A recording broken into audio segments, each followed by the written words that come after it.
Aeroporti i Vlorës do të jetë i përfunduar sipas kontratës, por operimin e të do të shtyhet përtej datës 1 mars. Kështu u shpreh këtë të njëjtë Begjet Pacolli në një intervistë televizive, teksa tregoi versionin e tij për çështjen e aeroportit të Vlorës. Në datën 1 mars nuk është reale që të fluturojnë, por aeroporti do të kryhet ashtu siç e sheh kontrata në shkurt të vitit të ardhshëm, tha Pacolli. Sipas tij, ndërtesa do të jenë të mbaruara komplet, por për shkak të një mase siguruese nga gjykata, entiteti Vlora International Airport nuk mund të punojë për të siguruar operimin e fluturimeve. Ka një masë siguruese që u lëshua para disa javëve, që totalisht e ka bllokuar mbarvajtjen e vijës dhe aeroportit të Vlorës. Punimet vazhdojnë, por entiteti Via duhet të bëjë stafin, duhet të trajnojë, duhet të instalojë sistemin informatik, duhet të bëjë të gjitha përgatitjet, duhet të bëjë kontratat me kompanitë ajrore. Tash për tash, ato janë të bllokuara, askush nuk guxon të bëjë diçka. Madje as ata punëtorë që kanë qenë të paguar nga Via pagat nuk i marrin, tha Pacolli.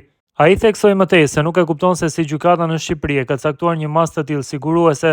Në botën e civilizuar ekzistojnë masat siguruese, por siguruesi duhet të depozitojë një shumë goxha të madhe nëse dëmtohet pala tjetër. Domethënë gjykatësi duhet ta shpërblejë me atë masë. Masa që është lëshuar dhe bllokohet, një entitet shtetëror, një entitet publiko-privat më i madh në Shqipëri, që ka ndodhur deri tani për mua, nuk është reale dhe si kanë menduar ta bëjnë atë unë nuk e di, u shpreh Pacolli.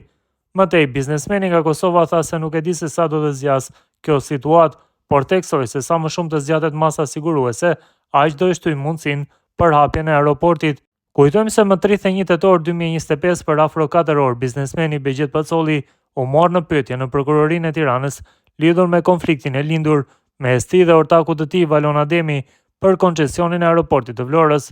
Për këtë investim ku, sipërmarrësi Pacolli pretendon se i ka ai 98% të aksioneve nëpërmjet kompanisë së tij, Mapco Construction SHA, Prokuroria e Tiranës mësohet se ka regjistruar procedim penal për veprën penale të mashtrimit me pasoja të rënda dhe mashtrimit kompjuterik.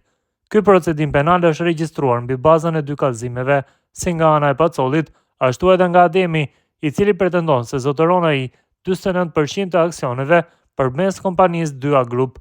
Prej javësh prokuroria po merr në pyetje persona të lidhur me hetimet, por ende nuk ka persona në hetim, pavarësisht konfliktit mes ortakëve.